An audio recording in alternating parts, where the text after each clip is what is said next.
अब मजदूरी तो करनी पड़ेगी ना। दो बच्चे हैं, उनकी फीस भी देनी है पढ़ने के लिए, 2 बेटियां हैं शादी के लिए, 1 बेटा है। एक भी गोली भी नहीं देने के लिए हमारे पास पैसा नहीं है। 6500 रुपये सैलरी मेरे को पेंशन दे रही है। अब 6500 रुपये में पेट भरें या बच्चों को पढ़ाएं? अब चाय की दुकान भी खोलनी पड़ेगी, उस पर बोर्ड लगा दूंगा, हरियाणा सरकार का क्लास 1 गस्टेड अफसर चाय की रेडी पे चाय बेच रहा है। अब यहाँ मजदूरी कर रहे हैं, कम से कम 600-700 रुपये दिहाड़ी तो मिलेगी। हम कौन सा यहाँ पे रजवाड़े से पैदा हुए हैं, पढ़ाई लिखाई करके मेहनत करके अफसर बने थे, लेकिन सरकार ने जहाँ से शुरुआत करी थी वहीं पे हमने वहीं पहुँचा दिया इसने।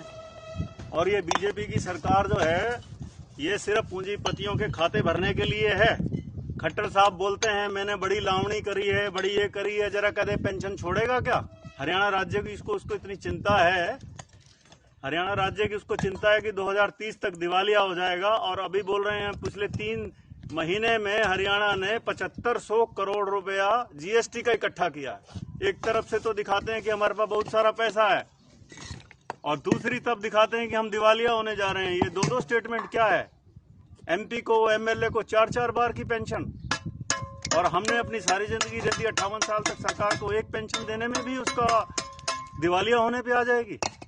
ये बीजेपी के नए कंसेप्ट आ गए हैं, सिर्फ बेवकूफ बना रही है देश की जनता को। और दोबारा अब लोगों सचेत हो जाओ, वोट की चोट दे दो इनको। जब तक वोट की चोट नहीं दोगे तो ये सुधरेंगे नहीं।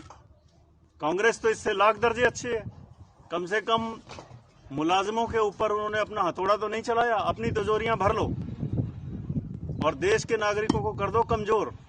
हमने जहां से जिंदगी शुरुआत करी थी वहीं पे आके पहुंच गए। अब क्लास 1 गस्टेड अफसर है, या बुढ़ापे में वकालत करेंगे तो वकालत करने में तो 10 साल दोबारा फिर शुरुआत करनी पड़ेगी वहीं से।